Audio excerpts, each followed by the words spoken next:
Assalamualaikum warahmatullahi wabarakatuh. Selamat pagi anak-anak, mudah-mudahan kalian semua di rumah sehat sehingga hari ini kita bisa melanjutkan pelajaran di bab pertama, pertemuan yang ketiga, yaitu akhlak tercela ujub.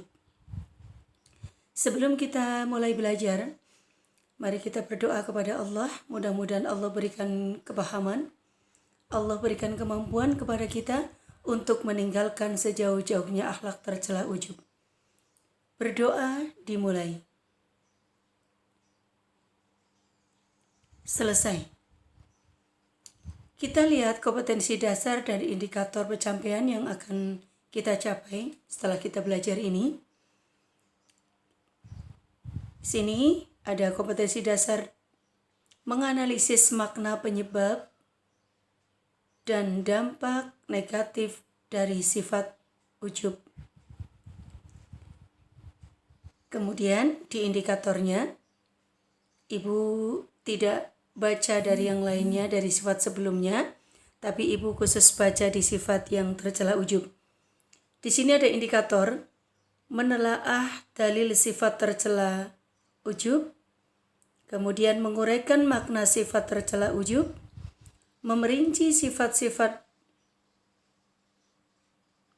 sebab-sebab dilakukannya sifat tercela ujub, kemudian menguraikan dampak negatif sifat ujub, dan menguraikan cara menghindari sifat tercela ujub. Kita lihat di kompetensi dasar yang 4, menyajikan hasil analisis makna penyebab dan dampak negatif dari sifat tercela ujub. Kita lihat indikatornya. Yang pertama, melafalkan dalil tentang sifat tercela ujub. Kemudian, mendiskusikan hasil analisis makna penyebab dan dampak negatif dari sifat ujub. Kita lihat peta konsepnya. Kemarin kita sudah belajar hub ad-dunya, hasad. Dan hari ini adalah ujub. Di bab ujub ini yang akan kita pelajari dalil tentang ujub, makna tentang sifat ujub, penyebab dari sifat ujub, dampak negatif dari sifat ujub, dan bagaimana cara menghindari sifat ujub. Setelah kita belajar dalil, makna, penyebab, dampak negatif, dan cara menghindari, Ibu berharap kita semuanya bisa muhasabah diri, kita bisa bersyukur kepada Allah, bisa memiliki sifat tawadu, bisa toleransi, sehingga semua yang kita lakukan adalah ikhlas karena Allah dan cuman mengharap ridho dari Allah Subhanahu wa Ta'ala. Setelah itu, kita hindari sejauh-jauhnya sifat tercela ujub dalam diri kita. Yang pertama, dalil nakli tentang ujub. Mari kita baca bersama-sama, kalian di situ menirukan. Hadis Rasulullah Shallallahu Alaihi Wasallam. Salasu muhlikatin, suhun muta'un, wa muttaba'un, wa ajabul mar'i binafsihi. Diulang. Salasu muhlikatin, suhun muta'un, wa muttaba'un, wa ajabul mar'i binafsihi. Artinya, 3 perkara yang membawa kepada kehancuran: pelit, mengikuti hawa nafsu, dan suka membanggakan diri. Hadis riwayat At-Tabari, hadis hasan. Pengertian ujub. Secara bahasa atau etimologi, ujub berasal dari kata ajaba yang artinya kagum. Bisa juga berarti terheran-heran, berarti juga ta'jub atau al-ijabu bin nafsi, yaitu kagum kepada diri sendiri. Kemudian secara istilah, ujub itu suatu sikap membanggakan diri dengan memberikan suatu penghargaan yang terlalu berlebihan kepada kemampuan diri. Ibu ulang, suatu sikap membanggakan diri dengan memberikan satu penghargaan yang terlalu berlebihan kepada kemampuan diri. Jadi orang ujub itu bangga kepada diri sendiri, pada kemampuan diri sendiri, kepada kelebihan diri sendiri, yang dimilikinya dengan rasa bangga. Sebab-sebab ujub. Kalian perhatikan baik-baik, apa sih yang menjadi penyebab ujub? Yang pertama adalah banyak dipuji orang. Jadi pujian seseorang secara langsung kepada orang lain dapat menimbulkan perasaan ujub dan egois pada diri orang yang dipujinya. Jadi pujian seseorang secara langsung kepada orang lain dapat menimbulkan perasaan ujub dan egois pada diri orang yang dipujinya.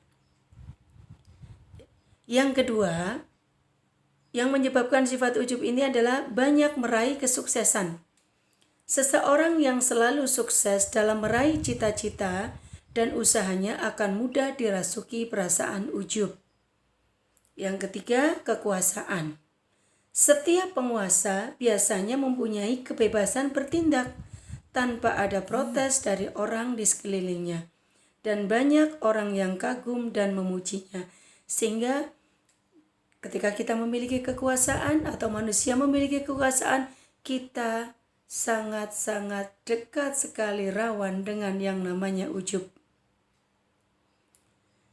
Kemudian penyebab selanjutnya, memiliki intelektual dan kecerdasan yang tinggi. Yang nomor selanjutnya, memiliki kesempurnaan fisik. Orang yang cantik, postur tubuhnya ideal, tampan, dan ia memandang kelebihan yang ada pada dirinya, sehingga dia lupa akan keberadaannya sebagai manusia, maka akan cenderung ujub. Ibu ulang lagi, memiliki kesempurnaan fisik. Orang yang cantik, postur tubuhnya ideal, tampan, dan ia memandang kelebihan yang ada pada dirinya, serta lupa akan keberadaannya sebagai manusia, maka dia akan memiliki kemungkinan sifat ujub jika dia tidak bisa menjaga hatinya. Dampak negatif dari ujub, kalian lihat dampak negatifnya itu begitu banyak. Yang pertama, kesombongan. Jadi ujub ini nanti jatuhnya kita akan sombong. Allah berfirman, innallaha la yuhibbul mutakabbirin. Yang kedua, meremehkan dosa di hadapan Allah. Yang ketiga, melupakan nikmat itu, bahwa nikmat itu adalah pemberian dari Allah Subhanahu wa Ta'ala. Yang selanjutnya, tidak takut azab dan kemurkaan Allah. Kemudian menggugurkan pahala dan enggan bermusyawarah dan berdiskusi dengan orang lain. Yang akan Ibu soroti kali ini adalah meremehkan dosa di hadapan Allah. Jadi orang yang sombong, orang yang ujub, nanti dia itu akan meremehkan dosa-dosa yang menurutnya kecil, dosa yang besar bahkan dia lakukan, karena dia merasa bahwa dirinya itu percaya diri banget bahwa dia amalnya sudah begitu banyak. Ketika dia salah kepada orang lain, dia menggampangkan untuk meminta maaf. Padahal kalian ingat, suatu hari nanti ketika kita sudah menghadap Allah Subhanahu wa Ta'ala, kita dikumpulkan di padang mahsyar, orang-orang yang pernah kita sakiti, orang-orang yang pernah kita zalimi, baik itu berupa nama baik, berupa harta, semuanya akan menuntut tanggung jawab kita di hadapan Allah Subhanahu wa Ta'ala. Nah, orang yang ujub, dia akan meremehkan apa yang menurut dia itu adalah sebuah dosa kecil, bahkan dia akan meremehkan dosa besar baik kepada Allah maupun kepada yang lainnya.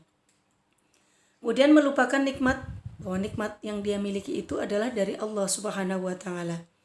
Tidak takut azab dan kemurkaan Allah. Karena saking percaya dirinya dia itu amalnya sudah banyak, dia sudah baca Qur'annya banyak, sedekahnya banyak.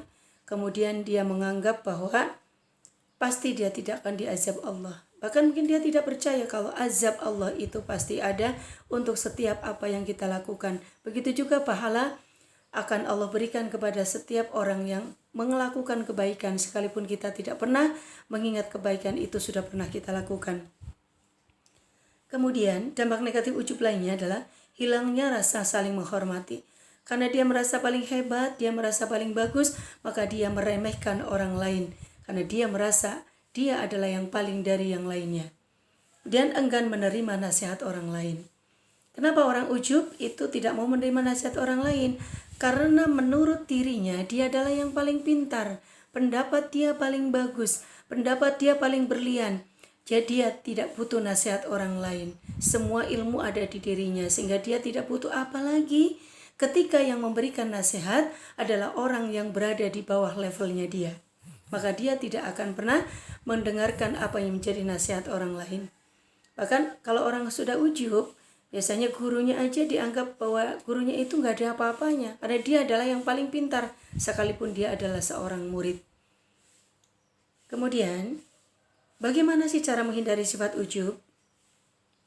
Cara menghindari sifat ujub, yang pertama, menyadari kita adalah lemah di hadapan Allah. Allah selalu mengingat menyadari kita adalah lemah di hadapan Allah. Kita harus selalu mengingat akan hakikat diri, nyawa yang ada di dalam tubuhnya kita semata-mata anugerah dari Allah Subhanahu wa taala. Maaf, di sini ada kesalahan menulis sedikit Ibu. Yang harusnya adalah menyadari kita adalah lemah di hadapan Allah. Selalu mengingat akan hakikat diri, nyawa yang ada dalam tubuh kita semata-mata anugerah dari Allah. Kita itu harus nyadar bahwa kita adalah makhluk lemah. Kita ini bisa berjalan, kita ini bisa melihat, kita bisa memiliki kemampuan intelektual yang bagus, kita bisa memiliki paras yang cantik, yang ganteng. Semuanya itu adalah dari kekuasaan Allah Subhanahu wa taala, dan itu cuma titipan dari Allah Subhanahu wa taala. Kita itu lemah, kita itu tidak memiliki apapun. Kita ini kuat karena Allah. Jadi, kita harus banyak menyadari diri sendiri bahwa kita tuh di hadapan Allah lemahnya luar biasa. Kita tuh tidak memiliki apapun. Sehingga nanti dalam diri kita tidak akan pernah ada bahwa kita adalah orang yang paling hebat dengan apa yang kita miliki, apa yang dipinjamkan dari Allah untuk kita. Yang kedua, bagaimana supaya kita menghindari dari sifat ujub? Sadar akan hakikat dunia dan akhirat. Dunia tempat menanam amal soleh untuk kebahagiaan di akhirat. Kemudian selalu ingat akan kematian dan kehidupan setelah mati.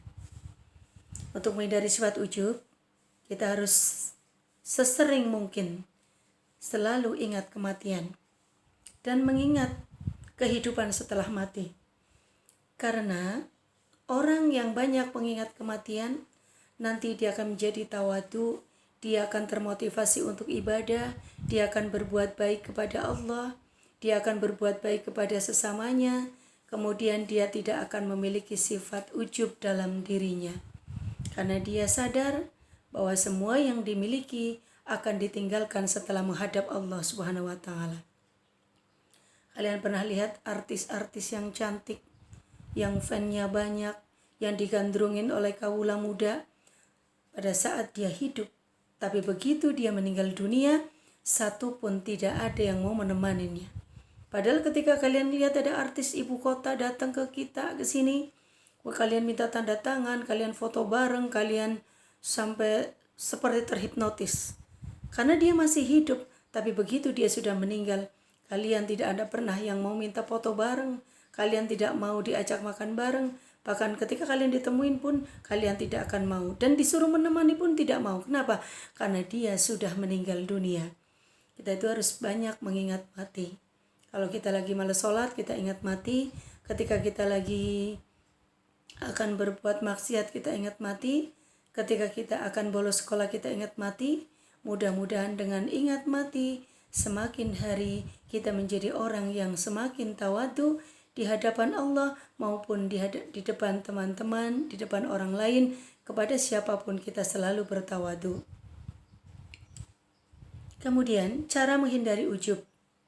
Cara menghindari sifat ujub, yang pertama, menyadari bahwa sesungguhnya nikmat itu adalah pemberian dari Allah, bukan semata-mata hasil usaha kita. ilmu, harta, kesehatan, semua itu hanya titipan dari Allah. Kita harus banyak bersyukur kepada Allah SWT saking banyaknya nikmat Allah. Kata Allah, wa in ta'uddu nikmatallahi la tuhsuha. Kita tuh nggak akan sanggup untuk menghitung nikmat Allah yang ada dalam diri kita. Kita punya mata bisa melihat karena Allah masih menitipkan matanya kepada kita. Banyak hati-hati. Allah menitipkan mata kepada kita. Ini cuma titipan, bukan mata kita. Kemudian kalian gunakan mata tersebut hanya untuk main game online, untuk melihat tayangan yang dilarang Allah. Takutnya Allah mengambil apa yang dititipkan dari Allah untuk kita. Ibu gambarkan seperti ini. Kalian memiliki motor, kemudian motornya dipinjamkan ke temannya, ke teman kalian. Begitu kalian melihat ternyata motornya itu buat ugal-ugalan, buat trek-trekan, bahkan motornya diprotolin, kemudian tidak dirawat dengan baik-baik. Apa yang akan kalian lakukan? Pasti kalian akan mengambil titipan motor dari teman kalian. Begitu juga Allah Subhanahu wa taala, ketika mata kita digunakan 24 jam untuk main, tangan kita 24 jam hanya untuk main game, nonton film porno dan sebagainya, takutnya Allah akan mengambil apa yang Allah titipkan kepada kita. Mumpung kita masih dititipkan oleh Allah, mari jaga titipan tersebut. Sehingga Allah akan menitipkan kepada kita apapun yang dibutuhkan oleh kita selama kita hidup. Mudah-mudahan dengan kita menjaga mata kita untuk berbuat melihat yang baik, harta kita untuk dinafkahkan di jalan Allah, kemudian kesehatan kita untuk beribadah kepada Allah. Mudah-mudahan Allah selalu menitipkan anggota tubuh kita kepada kita selama-lamanya. Kemudian yang kedua, berdoa kepada Allah agar kita dijauhkan dari sifat ujub. Jadi kita itu harus berdoa kepada Allah Subhanahu wa taala. Mohon kepada Allah, mudah-mudahan Allah Subhanahu wa taala memberikan kita hidayah, memberikan kita kekuatan.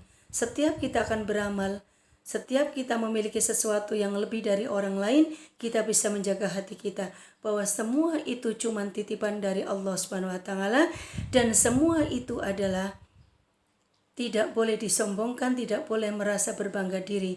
Sehingga mudah-mudahan dengan kita memiliki sifat yang berlawan dari ujub yaitu tawadu, Allah Subhanahu wa taala akan selalu melimpahkan nikmatnya kepada kita, bahkan nikmat Allah akan semakin bertambah kepada kita semuanya. Bagaimana anak-anak? Mudah-mudahan kalian bisa memahami apa yang Ibu sampaikan. Dan kesimpulan hari ini adalah kita tidak boleh ujub, kita harus memiliki sifat tawadu, karena ujub ini adalah sifat yang sangat tercela, sifat yang tidak boleh dimiliki oleh makhluk Allah Subhanahu wa taala. Karena kita adalah makhluk lemah yang tidak bisa berbuat apa-apa kecuali jika Allah berkehendak kita melakukan sesuatu atau memiliki sesuatu yang selama ini dititipkan oleh Allah kepada kita. Mudah-mudahan materi hari ini membuat kita menjadi orang yang tawadu kepada orang yang jauh di bawah kita, yang miskin, kita tetap bertawadu. Kepada orang yang ibadahnya di bawah kita, kita tetap bertawadu. Ketika kita berada di orang-orang yang hebat, di antara orang-orang yang memiliki kelebihan dibanding kita, kita pun tidak merasa minder kepada dirinya. Karena semuanya adalah titipan dari Allah Subhanahu wa taala. Mudah-mudahan kita semuanya selalu berharap ridho dari Allah apapun yang dilakukan oleh kita. Mari kita tutup pelajaran hari ini, materi hari ini, mudah-mudahan menjadi ilmu bermanfaat, bisa kita pahami, bisa kita praktekkan dalam kehidupan kita sehari-hari, kita jauhi sifat ujub dalam kehidupan kita. Mudah-mudahan hati kita selamat, sehingga kita selamat dunia dan akhirat. Wassalamualaikum warahmatullahi wabarakatuh.